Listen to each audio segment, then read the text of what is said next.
यहाँ 3 दिन से चल रही है और आज कथा का अंतिम विश्राम दिवस है। आज फागुन मेले 2025 के शुक्ल पक्ष की एकादशी तिथि है। आज का दिन बहुत शुभ है, पावन है।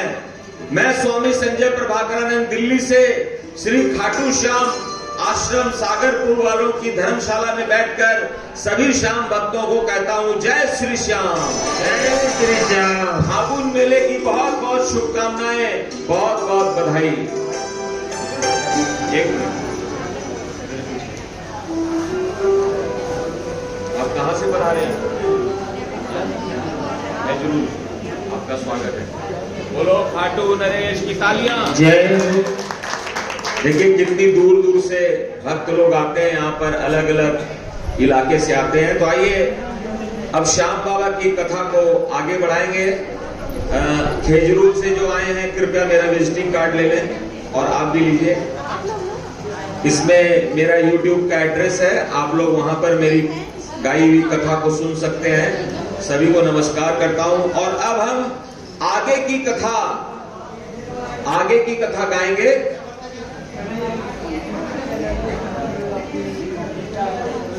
कल तक जो कथा हुई है उसमें हमने देखा कि हमारे जो श्याम बाबा हैं वो महाभारत कालीन भीमसेन के पोते, हिडिंबा के पोते, घटोत्कच और मौरवी के पुत्र हैं।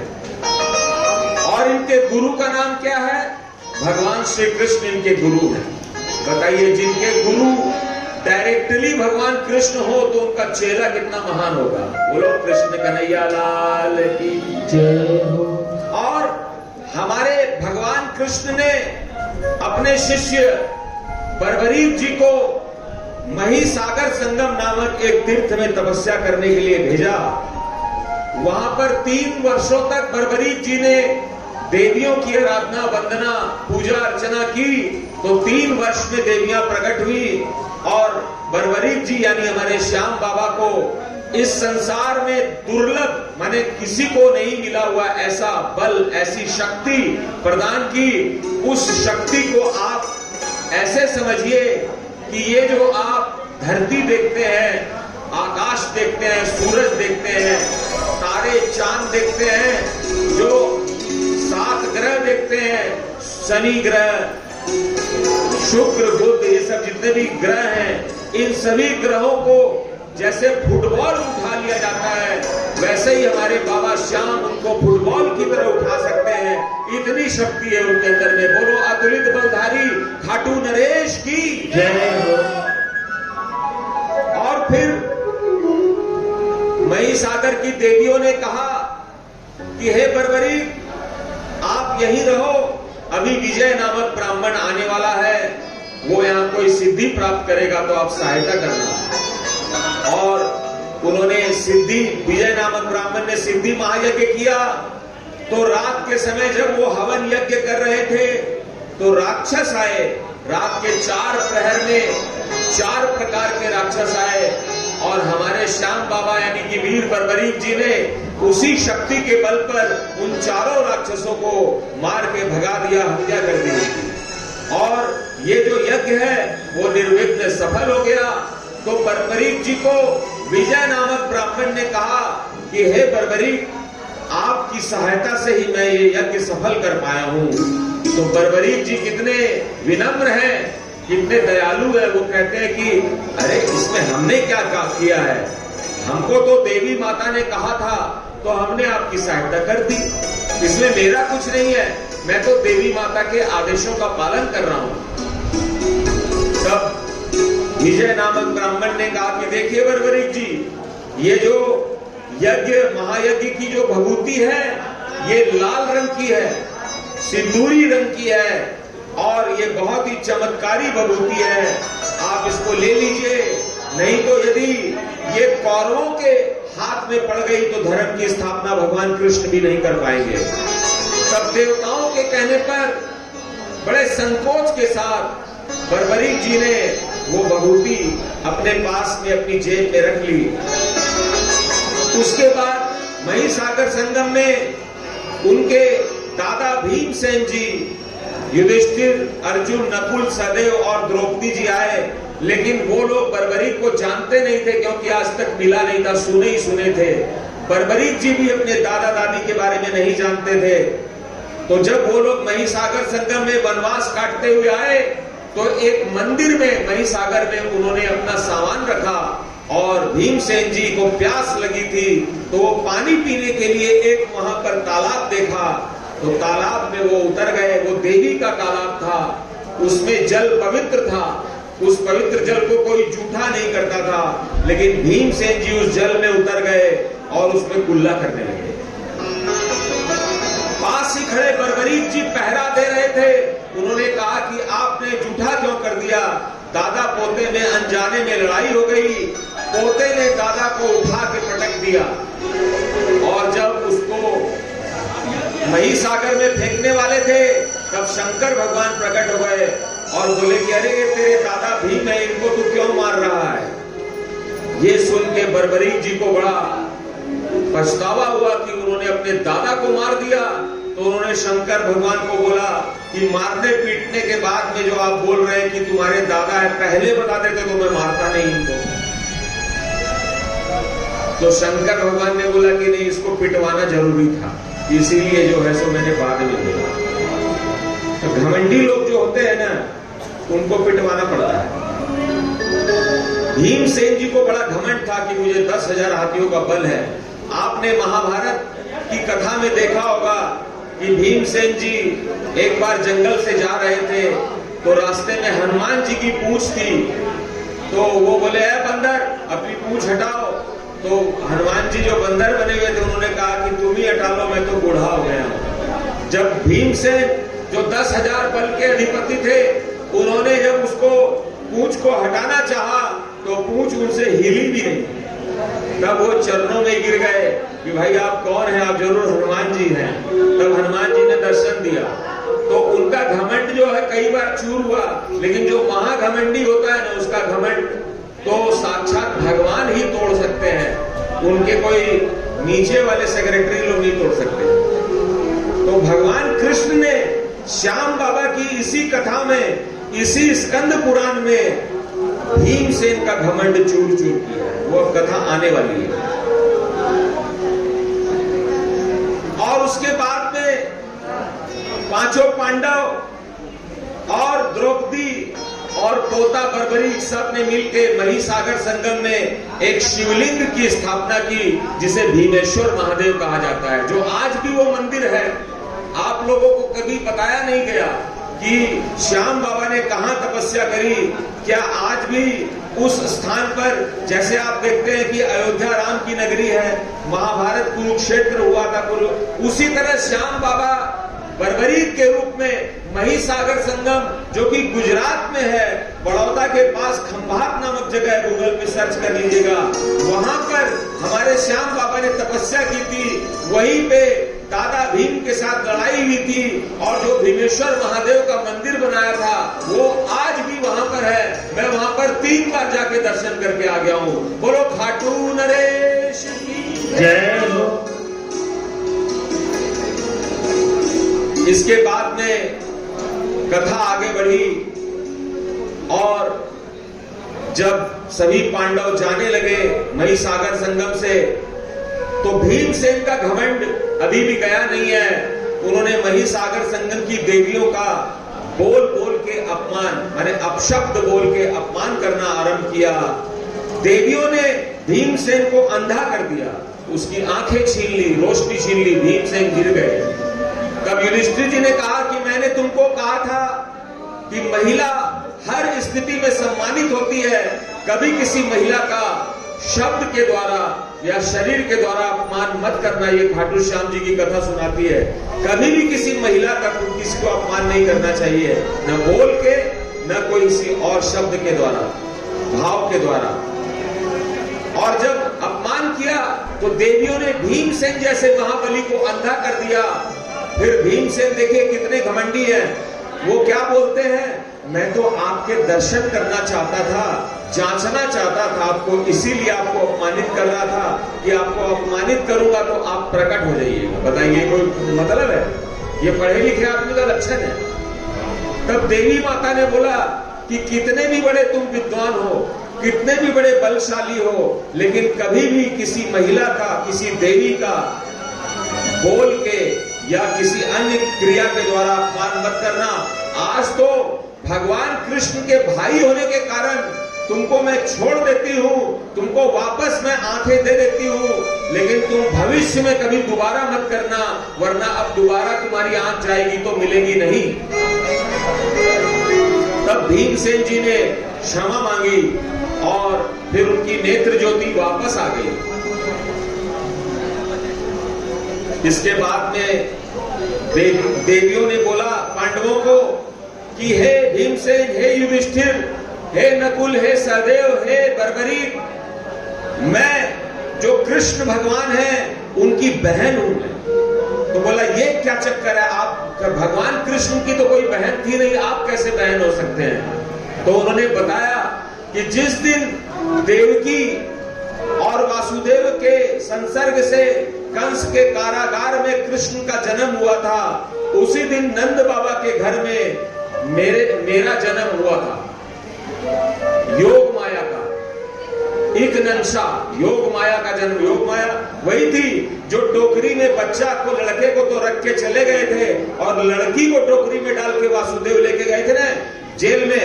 तो उस लड़की को कंस ने ले लिया हाथ में और बोला लड़की है तो क्या हुआ। जैसे ही लड़की को पटक के मारने लगे वो हाथ से छूट गई और योग माया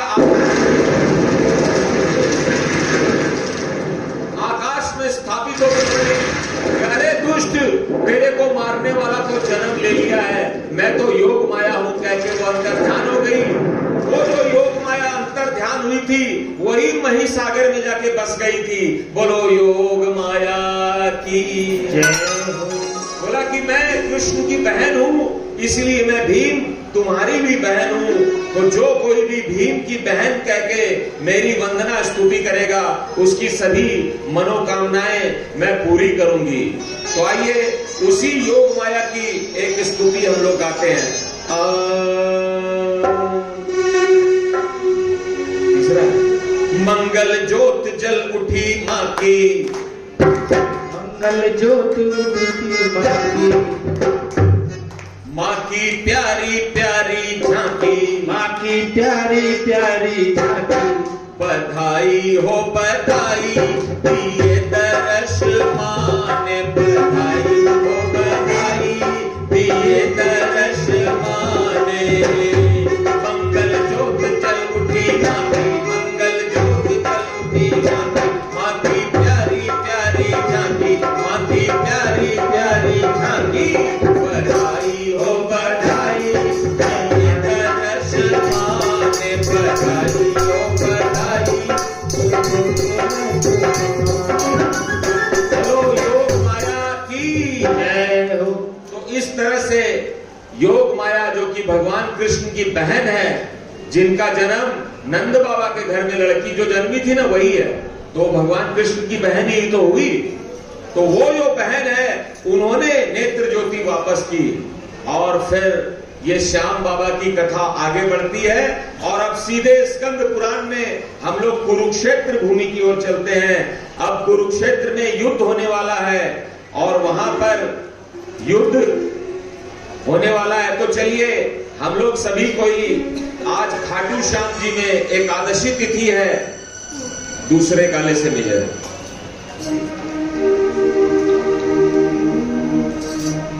सभी कोई एकादशी की बधाई एक भजन के माध्यम से देते हैं।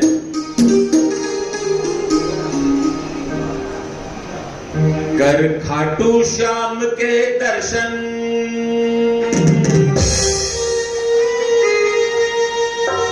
हमारा सफल हो गया रे जीवन। बधाई हो बधाई भक्तों, बधाई हो बधाई भक्तों, बधाई हो बधाई भक्तों, बधाई हो बधाई भक्तों। कर खाटू श्याम के दर्शन, हमारा सफल हो गया रे जीवन। बधाई हो बधाई भक्तों, बधाई हो बधाई भक्तों, बधाई हो बधाई भक्तों, बधाई हो बधाई भक्तों।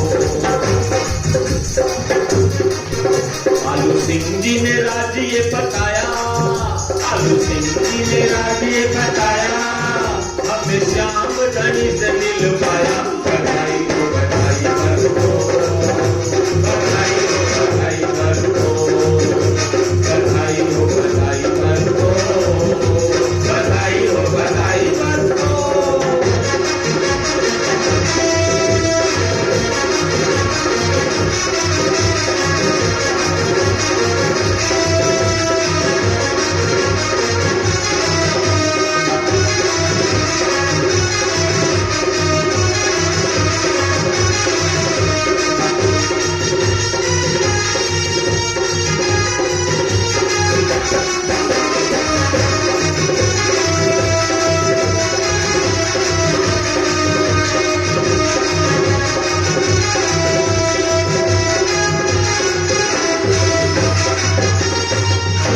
घटोत्कच मोरबी माता है, पिता घटोत्कच मोरबी माता है, पिता घटोत्कच मोरबी माता है, पिता घटोत्कच मोरबी माता है। दादा भी हिडिंबा दादी जग में जाता है, दादा भी हिडिंबा दादी जग में जाता है। बरबरी पांडुकुल चंदन, बरबरी पांडुकुल चंदन, हमारा सफल हो गया रे जीवन। बधाई हो बधाई बरको, बधाई हो बधाई बरको, बधाई हो बधाई बरको, बधाई हो बधाई बरको, बधाई हो बधाई बरको, बधाई हो बधाई बरको, बधाई हो बधाई बरको, बधाई हो बधाई बरको। बोलो खाटू नरेश की जय। तो जब पांडवों का वनवास पूरा हो गया और पांडवों को जब ये पता चला कि अब कौरवों से युद्ध ही लड़ना पड़ेगा, युद्ध समाप्त करने का, भाईचारे का, समझौते का, संधि का जब सारे प्रस्ताव विफल हो गए, तब युद्ध भी एक रास्ता बचा। और जब युद्ध ही रास्ता बचा तो निर्णय हुआ कि कुरुक्षेत्र के मैदान में लड़ाई होगी और धर्म और अधर्म की सेना कुरुक्षेत्र में एक स्थान पर एकत्र हुई। उस स्थान का नाम है उपप्लव। उपप्लव इसमें लिखा हुआ है, उपप्लव नाम के एक स्थान कोई होगा पुराने जमाने में। वहां पर धर्म और अधर्म की सेना इकट्ठी हुई, शिविर लगाया और उस शिविर में धर्म के लोग इधर बैठे हैं, अधर्म के लोग अलग अलग दूर में हैं। धर्म की सभा में भगवान कृष्ण, पांचों पांडव और हमारे श्याम बाबा यानी कि बर्बरीक जी भी पहले से ही विराजमान है। कुछ लोग कहते हैं कि वो लीले घोड़े पे बैठ के आए और भगवान वेश बदलकर ब्राह्मण का रूप बना के उनके पास गए। ऐसा कोई वर्णन यहां नहीं लिखा है। पीपल के पत्तों को छेदने का कोई वर्णन किसी भी ग्रंथ में नहीं लिखा हुआ है।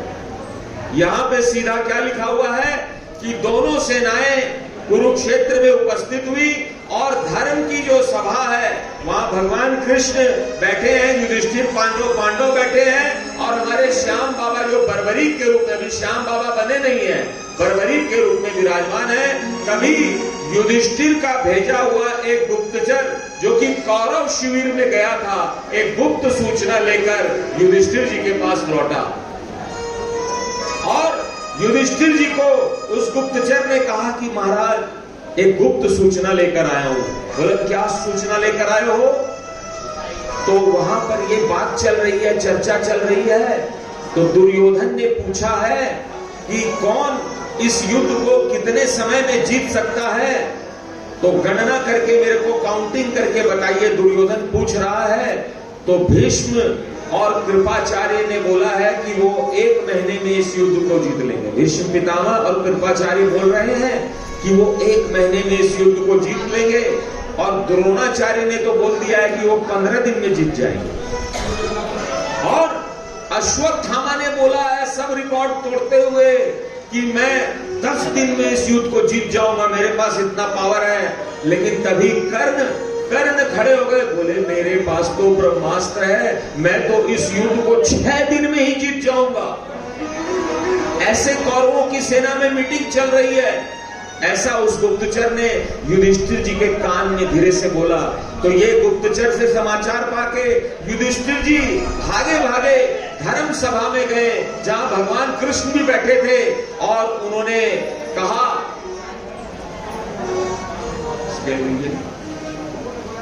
कौन सा तीसरा का ले जाओ। कहा धर्म ने कृष्ण से हम भी करें विचार, कौन करेगा किस तरह कौरव दल संहार।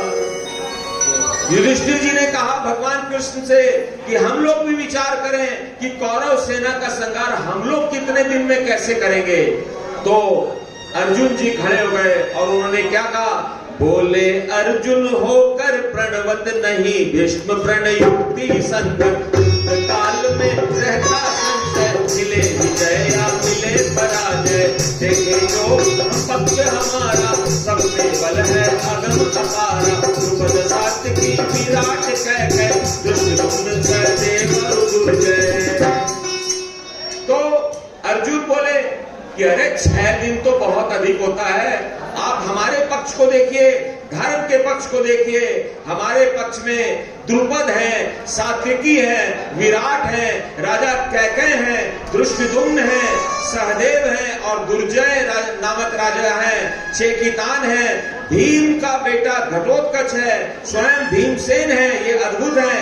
और हमारे तरफ में तो भगवान कृष्ण यानी कि केशव भी है, जिनको तो कोई जीत ही नहीं सकता है। ऐसे अर्जुन बोले। और तब वो बोलते हैं कि अर्जुन के धनुष की टंकार सुन के तो वो लोग भाग जाएंगे। ऐसे उन्होंने अर्जुन ने कह दिया। और वो कहते हैं कि भीष्म पितामह तो बूढ़े हो गए, द्रोणाचार्य बूढ़े हो गए, कृपाचार्य बूढ़े हो गए, अश्वत्थामा और कर्ण ये तो कुटिल दुष्ट हैं, ये लोग क्या बिगाड़ लेंगे हमारा। और फिर उन्होंने कहा, करो न चिंता भ्रात तुम, पांडव शक्ति अपार, कर सकता है पार्थ ही कौरव दल संहार। बोला कि ये जो पार्थ है गांडीवधारी अर्जुन, ये अकेला कौरवों का संहार कर सकता है। ऐसा अर्जुन ने कहा कि ये 6 दिन तो बहुत अधिक है, मैं तो इस युद्ध को 1 दिन में ही जीत जाऊंगा, 1 दिन में ही जीत जाऊंगा। ऐसा जैसे ही कहा अर्जुन ने, तो भगवान कृष्ण ने कहा कि ये ठीक बोल रहा है, ये 1 दिन में कर सकता है, क्योंकि इसने ही बड़े बड़े काम किए हैं गांडीवधारी। माने ये तो प्रमोद शर्मा अलीगढ़ से आया, मैं तो खाली उदाहरण दे रहा हूं। माने ये भी कुछ भी कर सकता है, ऐसी बात नहीं। भगवान की कृपा हो जाए तो जब मैं यहाँ बैठ सकता हूँ, मेरे से भगवान गीता का पाठ लिखवा सकते हैं, तो किसी से भी कुछ भी करा सकते हैं। बोलो कृष्ण कन्हैया लाल की जय। भगवान कृष्ण ने कहा कि ये कुछ भी कर सकता है। ऐसे टीवी डिबेट में क्या होता है कि जब टीवी डिबेट चलती है ना, तो बीजेपी वाले लोग अगल बगल में एक सोनिया गांधी को बिठा कर रखते हैं, एक तरफ में राहुल गांधी को। कोई गुस्सा आता है ना तो थप्पड़ मार देते हैं लोग।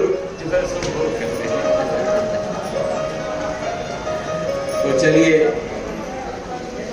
ये सुन के वहां पर ढोल नगाड़े बजने लगे, युद्ध के वाद्य बजने लगे, और सब सोचे कि चलो 1 दिन में ही ये झंझट समाप्त हो जाएगा, 1 दिन में ही अर्जुन धर्म की स्थापना कर देंगे। शंख बजने लगे, युद्ध के भेरी वाद्य बजने लगे, सभी कुछ बजने लगे, शंख बजने लगे। तभी उस सभा में बर्बरीक महाराज बैठे हुए थे। किसी को पता नहीं था कि ये अतुलनीय बलधारी हैं। भगवान कृष्ण को तो सब पता है, लेकिन वो अनजाने बन के मनुष्य लीला कर रहे हैं। और बर्बरीक जी दोनों हाथ ऊपर खड़े करके बोलने लगे कि मैं सप्त क्षेत्र, जो शापित क्षेत्र महिसागर संगम है, वहां तपस्या करके आया हूं। अतुलित सिद्धि, अतुलित बल अपनी भुजाओं में भर के आया हूं। मैंने देवियों को प्रसन्न किया है, मुझे संसार ने भगवान शंकर का भक्त कहा है। अब मेरे वचनों को सुन लीजिए, मेरे बल और पौरुष की गाथा को आप लोग गुन लीजिए। मैं दर्प रहित माने घमंड के बिना कहता हूं कि ये तात अर्जुन जो कह रहे हैं वो समय सही नहीं है, ये एक दिन का समय अधिक है। मैं इनका पोता, देखिए मैं क्या कहता हूं, रुके सभी केशव सहित, यही मुहूर्त मात्र भेजू उसको यमपुरी, जो भी इसका पाप। बोल महाबली बरबरी के की। वो बोलते हैं एक दिन तो दादाजी अर्जुन जी बोल रहे तो बहुत अधिक है। अरे मैं तो एक मुहूर्त में ही सबको यमपुरी पहुंचा दूंगा। अब एक मुहूर्त का मतलब 48 मिनट होता है, मैंने बड़े बड़े विद्वानों से सुना है कि एक मुहूर्त में 48 मिनट यानी आधा घंटा से थोड़ा ज्यादा होता है। मैंने आधे घंटे में मैं युद्ध को समाप्त कर दूंगा। ये सुनकर वहां जो उपस्थित राजा थे उनके तो दिग्गी बन गई कि ये छोटा सा युवा ये कैसे एक 48 मिनट में युद्ध को समाप्त कर सकता है। तो सब कोई एक दूसरे को देखने लगे और तभी किसी ने कहा कि इससे पूछिए तो सही कि ये कैसे करेगा। आपस में राजा लोग बात करने लगे।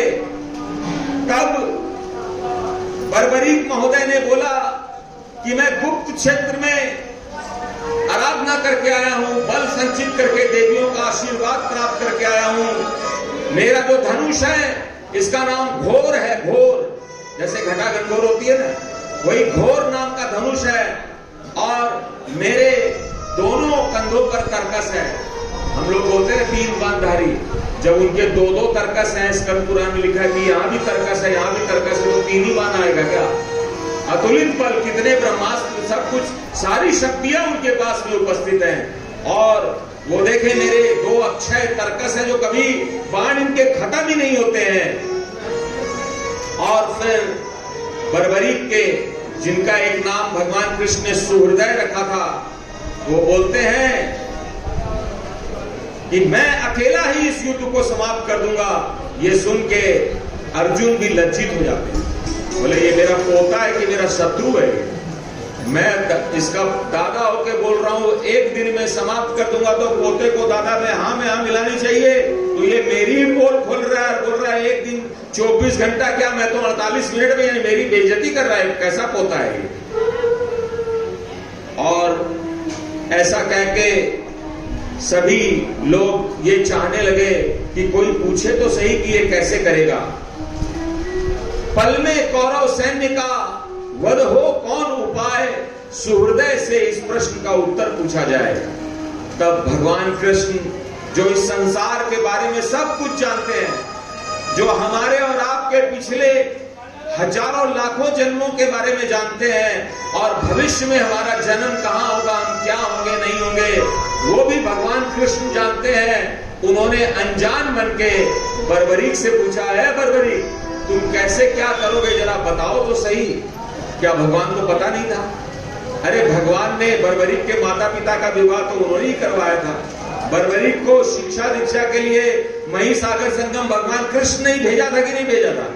और भगवान तो ऐसे भी सब कुछ जानते हैं, तो वो ये नहीं जानेंगे कि ये युद्ध कौन जीतेगा कौन हारेगा, वो तो खाली एक ड्रामा करके दिखा रहे हैं, नाटक करके। तो भगवान ने बर्बरीक से पूछा, तुम कैसे करके दिखाओगे, इनको दिखाओ। तो बर्बरीक को जब भगवान ने बोला तो बर्बरीक जी और भी उत्साहित हो गए। उन्होंने तुरंत अपने एक तरकस से एक बाण निकाला, और उस बाण में विजय नामक ब्राह्मण से जो प्राप्त भभूति थी, उस भभूति को उन्होंने उस बाण में लगा दिया, उसको लीप दिया। और लिपने के बाद में उन्होंने अपना घोर नाम का धनुष निकाला। जैसे धनुष के बारे में बता दूं कि शंकर जी के धनुष का नाम पिनाक होता है, राम जी के धनुष का नाम क्या है, कोदंड है, अर्जुन के धनुष का नाम शारंग है, उसी तरह से अर्जुन के धनुष का नाम गांडीव है, और भगवान कृष्ण के धनुष का नाम शारंग है। वैसे हमारे श्याम बाबा बर्बरीक के धनुष का नाम क्या है? बाण है तो 3 बाण धारी की जय आप लोग बोलते हैं, तो घोर धनुष धारी की जय क्यों नहीं बोलते हैं? धनुषे पे रख के तो बाण चलाएंगे। तो बोलिए घोर धनुषधारी की। जय। अब से क्या बोलिएगा, 3 बाणधारी नहीं, वो भी बोलिए। अब आप बोलिए कि घोर धनुषधारी की जय हो। बोलिए घोर धनुषधारी की। और उन्होंने अपने उस घोर नामक धनुष के ऊपर उस भस्म लिप्त बाण को रखा और उसको चला दिया। चला दिया तो क्या हुआ, भस्म जो है पूरे कुरुक्षेत्र के आकाश को बादल की तरह ढक लिया भस्म ने। और वो भस्म चारों तरफ में जो सैनिक थे, जिन जिन की मृत्यु उस युद्ध में हो सकती थी, भविष्य में भी जिनकी मृत्यु हो सकती थी, उन सब के मृत्यु स्थान को चिन्हित कर दिया। किसी के यहाँ पे लगने से मृत्यु थी, किसी के यहाँ, किसी के यहाँ, किसी के यहाँ, किसी के यहाँ।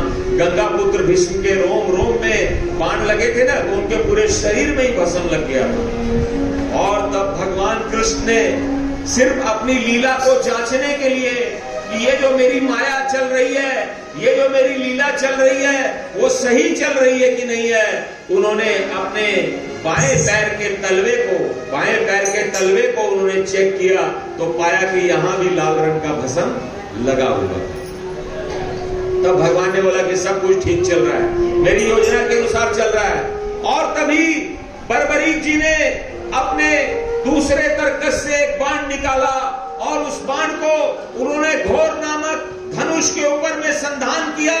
और जैसे ही वो बाण को छोड़ने वाले थे, तभी भगवान कृष्ण को, बर्बरीक जी को ब्रह्मा जी द्वारा दिया गया, पूर्व जन्म में दिया गया, सुमेरु पर्वत के शिखर पर ब्रह्मा की सभा में दिया गया श्राप याद आ गया।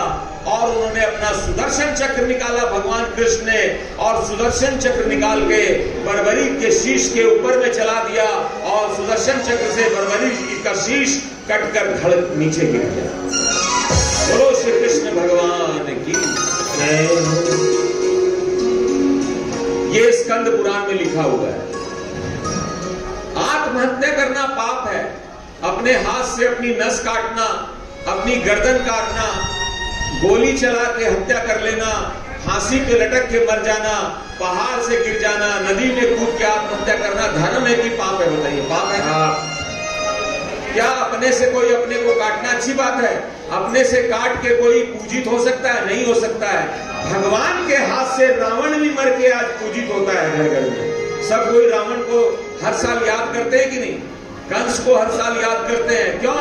क्योंकि वो भगवान के हाथ में मरे थे, मुक्ति हो गई उनकी। जब रावण ने कभी राम का नाम नहीं लिया, लेकिन जब वो मरने लगा, उसके नाभि कुंड में जब मारा भगवान ने, तब वो बोलता है राम, और राम बोल के, तो भगवान ने भी उस अंत समय में राम का नाम बोलने के कारण उसका भी उद्धार कर दिया। अरे भगवान के हाथ से मरना कोई मामूली बात है क्या? आप बोलिए, सोचिए थोड़ा सा। ऐसा वो राक्षस था रावण की भगवान को मारना पड़ा, तो भगवान के हाथ से मर के तो कई राक्षस लोग तर गए। वो ऐसा दुष्ट रावण था कि बोला भगवान के हाथ से ही मरूंगा मैं, मनुष्य के हाथ से। और उसने उसे इतनी बदमाशी की कि भगवान को जाना पड़ा लंका, उसके घर जाके मारना पड़ा। बताइए, तो भगवान के हाथ से मरना ये बड़ी बात है। और वो लोग बड़ा काम करके गए कि रावण भगवान के हाथ से मर के गया। इसी तरह जो बर्बरीक जी हैं, ये जो है अपने हाथ से शीश काट के नहीं दिए, इनको भगवान श्री कृष्ण ने सुदर्शन चक्र के द्वारा मुक्ति दी। और जब बर्बरीक जी का मस्तक नीचे गिर गया, तो सब कोई रोने लगे वहां पर कि अरे ये क्या हो गया, ये क्या हो गया। घटोत्कच रोता रोता आया, बोला कि मेरे बेटे को किसने मार दिया। अब भगवान कृष्ण भी वहीं पर हैं और सारे राजा वहां पे खड़े हैं, तो कौन किसको क्या बताए एक सेकंड में क्या हो गया। कभी वहां पर महिसागर संगम की जो वो 14 देवियां हैं, कौन सी 14 देवियां? जिन्होंने हमारे श्याम बाबा यानी बर्बरीक जी को अतुलनीय बल प्रदान किया था, वो 14 देवियां वहां प्रकट हो गई। आइए हम देखते हैं कि वो कौन सी देवियां थी। सिद्धांबिका, योगेश्वरी, प्राणेश्वरी च चंडिका। सिद्धांबिका, योगेश्वरी, प्राणेश्वरी च चंडिका। कपाला क्रोड़ माता एक वीरा चर्चिका भूतांबिका त्रैलोक्य विजया सुवर्णा हरसिद्धि त्रिपुरा सहित प्रगति सम्मुख चतुर्दश श्री देविका। सिद्धांबिका नाम की देवी वहां प्रकट हुई, योगेश्वरी देवी प्रकट हुई, तानेश्वरी देवी, चंडिका देवी, तारा देवी, कपाला देवी, क्रोड़ माता देवी, एक वीरा चर्चिका देवी, भूतांबिका त्रैलोक्य विजया देवी, सुवर्णा हरसिद्धि और त्रिपुरा नाम की 14 देवियां वहां प्रकट हो गई। अभी तो बर्बरी बोल रहे थे कि मैं ही संहार कर दूंगा, और अब यहां पर यह दृश्य हो गया कि उनका शीश धड़ से अलग हो गया। 14 देवियां वहां प्रकट हो गई और उन्होंने बोला शांति शांति, silent please, silence please, silent please. बोला क्यों भाई? बोला कि हम आप लोग को बताएंगे कि भगवान कृष्ण ने ऐसा क्यों किया है। तब देवियों ने वहां पर उपस्थित होकर भगवान कृष्ण के सम्मुख सभी राजाओं को बर्बरीक के पूर्व जन्म की कथा सुनाई। बर्बरीक के पूर्व जन्म की कथा क्या थी? देवियों ने बोला कि बर्बरीक पूर्व जन्म में सूर्यावर्चा नाम के यक्ष राजा थे। जैसे राक्षस होते हैं ना, राक्षस, वैसे यक्ष होते हैं। यक्ष और राक्षस में अंतर होता है। राक्षस जो होते हैं वो भगवान को नहीं मानते हैं, वो भगवान के विरोध में काम करेंगे। जैसे तारकासुर है, राक्षस है, त्रिपुरासुर राक्षस है, रावण राक्षस है, कंस राक्षस है, भस्मासुर राक्षस है, महिषासुर, चंड मुंड, ये राक्षस है सारे। ये देवियों को नहीं मानते, सनातन धर्म की पूजा तो करेंगे ब्रह्मा विष्णु महेश की, लेकिन ये विष्णु को नहीं मानेंगे, ये शिव को नहीं मानेंगे। ये जब भी काम करेंगे तो धर्म का विरोध ही करेंगे। लेकिन जो यक्ष होते हैं ना, यक्ष, वो धर्म की रक्षा करते हैं। तो सूर्यावर्चा जो है ये पूर्व जन्म में थे, बर्बरीक के पूर्व जन्म में सूर्यावर्चा 84 करोड़ यक्षों के राजा थे। और सुमेरु पर्वत के ऊपर में एक सभा चल रही थी। सभा किस लिए चल रही थी? क्योंकि उस सभा में धरती माता गाय का रूप बना के रोते रोते वहां पर आई और उस सभा में बोली कि हे देवताओं, धरती के ऊपर में राक्षसों का आतंक बढ़ गया है, पाप बढ़ गया है, त्राहिमाम हो रहा है। मैं भूमि गाय का रूप बना के आज आई हूं, आप लोगों से रक्षा का आह्वान करती हूं, आप धरती की रक्षा कीजिए। गौ माता के रूप में जो धरती वहां पर आई थी, उसकी करुण पुकार को सुन के ब्रह्मा जी द्रवित हो गए और उन्होंने कैलकुलेशन लगाया और पाया कि धरती के ऊपर धर्म की स्थापना शिव भी नहीं कर सकते, शंकर भगवान भी नहीं कर सकते। इसलिए उन्होंने नारायण यानी कि भगवान विष्णु से प्रार्थना की कि हे नारायण, आप धरती पर अवतार लीजिए और धरती के पाप को, बोझ को आप दूर कीजिए। तो सभी ने मिलके नारायण की स्तुति की। श्रीमद नारायण नारायण नारायण, श्रीमद नारायण नारायण नारायण, भजमन नारायण नारायण नारायण, भजमन नारायण नारायण नारायण, लक्ष्मी नारायण नारायण नारायण, लक्ष्मी नारायण नारायण, श्रीमद नारायण नारायण नारायण, श्रीमद नारायण नारायण। और जब भगवान नारायण से प्रार्थना की ब्रह्मा जी ने कि आप धरती पे अवतार लीजिए, तो भगवान नारायण ने धरती पे अवतार लेना स्वीकार कर लिया। बोलो श्री लक्ष्मी नारायण भगवान की जय। उस देवताओं की सभा में सूर्यावर्चा नाम का जो यक्षों का राजा था वो भी उपस्थित था। वो अनेक पापों से ग्रसित था, वो मुक्ति चाहता था। तो उसने बीच में बड़े बड़े लोग जिस सभा में बैठे हो, जिस मीटिंग में बड़े बड़े नेता, बड़े बड़े राजा महाराजा, बड़े विद्वान बैठे हो, वहां पे छोटे छोटे जो लोग होते हैं उनको कुछ बोलना नहीं चाहिए, श्रोता बन के बैठे रहना। वहां पर उस यक्षों के राजा सूर्यवंशा ने बिना निमंत्रण के, बिना आमंत्रण के, बिना आह्वान के खड़े होकर दोनों हाथ ऊपर खड़े कर दिए और बोले कि मेरी बात सुनिए, आप लोग छोटी छोटी बात में भगवान विष्णु को धरती में भेज देते हैं, धर्म की स्थापना करने के लिए, अवतार लेने के लिए भेज देते हैं, धरती पे जाना पड़ता है, भगवान विष्णु को जन्म लेना पड़ता है, धर्म की स्थापना करने के बाद उनको मरना पड़ेगा और मर के वापस जो है सो स्वर्ग माने की गोधाम में आना पड़ेगा। तो इससे अच्छा है कि इस आवागमन से विष्णु को बचाइए। मैं यक्षों का अधिपति हूं, अनेक पापों से ग्रसित हूं, मैं ही धरती पे जाके अवतार ले लूंगा और मैं ही धर्म की स्थापना कर दूंगा, मैं वहां पे मर जाऊंगा, मेरे को वापस लौटने की कोई लालसा नहीं है, मैं मुक्त हो जाऊंगा। ऐसा जब उस सूर्यवंशा ने कहा तो ब्रह्मा जी को क्रोध आ गया। उन्होंने कहा, रे मूर्ख, तू देवताओं के कार्य को बाधित करता है, धरती पर धर्म की स्थापना करने का जो कठोर काम है, कठिन काम, उसको शंकर भगवान भी अकेले नहीं कर सकते हैं और तू यक्षों का अधिपति होकर कहता है कि तू अकेले ही धर्म की स्थापना कर लेगा।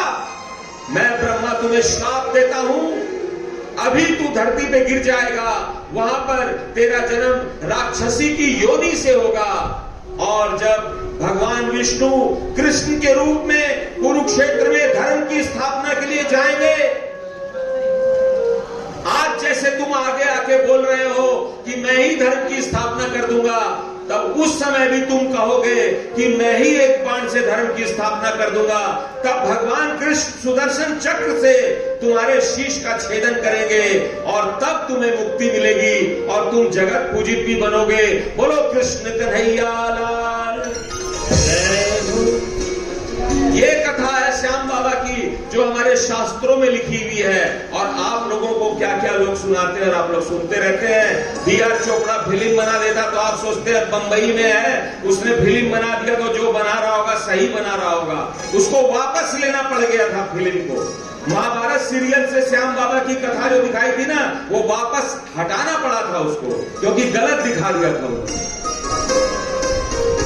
श्याम बाबा यानी बर्बरीक, जो श्याम बाबा बाद में बने, अभी बनने वाले, अभी बने नहीं है। बर्बरीक जब तक है तो उनके शीश को भगवान ने सुदर्शन चक्र से काटा था और सुदर्शन चक्र से भगवान के हाथों कटना और मुक्ति पाना ये बड़ी बात है, न कि अपने से ही काट के शीश का दान दे देना। ये कोई बड़ी बात नहीं, आत्महत्या करना बड़ी बात नहीं है, ऐसा कहीं लिखा नहीं है। यदि कोई यहाँ विद्वान बैठे हैं, किसी पुराण में, 18 पुराण में, कहीं वेद में, कहीं गीता रामायण में लिखा हो तो दिखा दो, लेकिन मैं यहाँ सामने में लेके बैठा हूँ, यहाँ पे जो लिखा है वही बोल रहा हूँ। बोलो श्री कृष्ण कन्हैया लाल की जय। और तब भगवान कृष्ण ने देवियों ने जो कहा था उसको सही बताया। बोला ये वही सूर्यवंशा बर्बरीक बन के जन्म लिया है, भीम का पोता, हिडिंबा का पोता, घटोत्कच मौरवी का बेटा है, ये बर्बरीक है, कृष्ण का भक्त है, कृष्ण इसके गुरु हैं। आज ये पूर्व जन्म में जो इसको श्राप मिला था, उस श्राप की पूर्ति आज हुई है। तब भगवान कृष्ण ने कहा कि हे देवियों, ये मेरे भक्त का मस्तक है, इसको अमृत से छिड़क कर राहु के शीश के समान अजर अमर कर दो। तब देवी चंडिका आगे आई और उन्होंने, चंडिका देवी ने उसके ऊपर में अमृत छिड़क दिया बर्बरीक के मस्तक पर। बोलो बोलो प्रेमियों श्याम बाबा की जय, बोलो बोलो प्रेमियों श्याम बाबा की जय, श्याम बाबा की जय, खाटू वाले की जय, श्याम बाबा की जय, खाटू वाले की जय। बोलो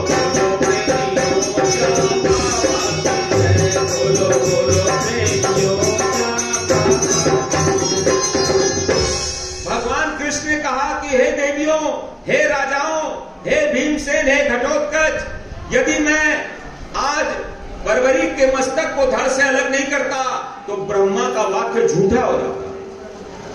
कहते हैं ना ब्रह्म वाक्य अटल होता है। यदि आज मैं ऐसा नहीं करता तो ब्रह्मा जी का जो वाक्य है अटल सिद्ध नहीं होता, झूठा सिद्ध हो जाता। और फिर उन्होंने जब अमृत छिड़का तो बर्बरीक जी का जो मस्तक है आंखें खुल गई। आंखें खुलते ही उन्होंने सबसे पहले देवी माता को देखा और सभी देवियों को प्रणाम किया। बोलो देवी माता की जय हो। और फिर उन्होंने ऐसे दृष्टि घुमाई तो भगवान कृष्ण दिखाई दिए। बोलो श्री कृष्ण भगवान की जय हो। जैसे ही भगवान कृष्ण अपने गुरुदेव को देखा तो उन्होंने प्रणाम किया गुरुदेव को और बोला कि गुरुदेव कुछ ऐसी व्यवस्था कीजिए कि मैं ये युद्ध देख सकूं।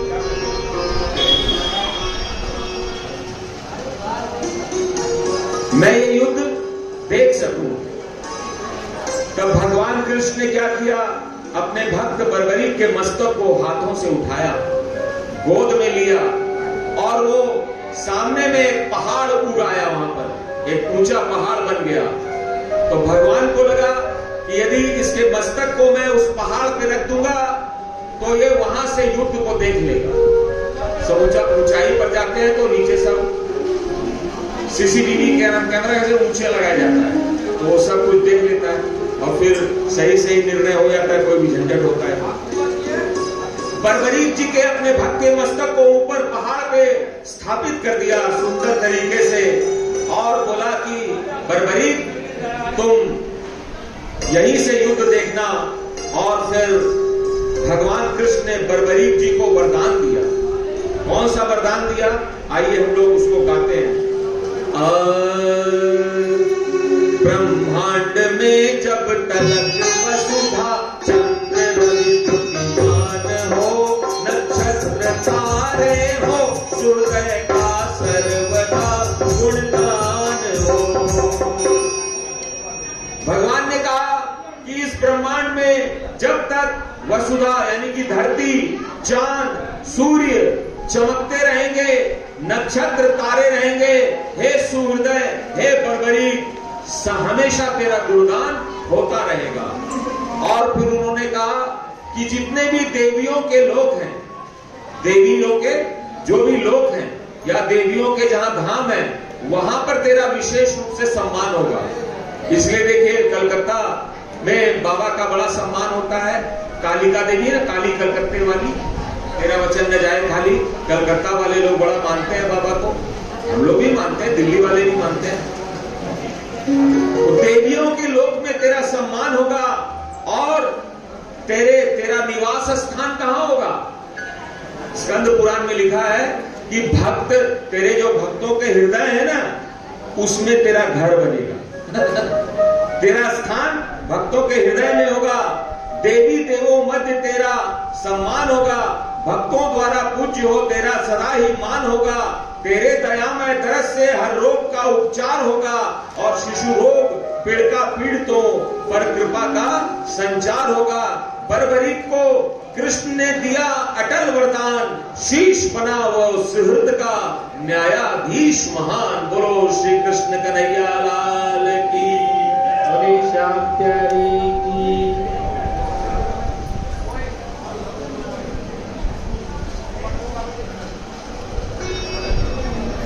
बोलिए हृदय में बसने वाले बाबा श्याम की। तो जब ऊंचे स्थान पे जज का जो सीट होता है ना, जज की जो सीट होती है ऊंची होती है, वो वहां से सब कुछ को देखते हैं। और इसके पश्चात वहां पर रणभूमि की तरफ भगवान कृष्ण चले गए। सबको पता है 18 दिन तक महाभारत का युद्ध हुआ। उसके पहले भगवान कृष्ण ने अर्जुन को गीता का ज्ञान दिया, वो भी हमारे बर्बरीक जी ने सुना। हरिओम हरिओम हरिओम हरिओम हरिओम हरिओम।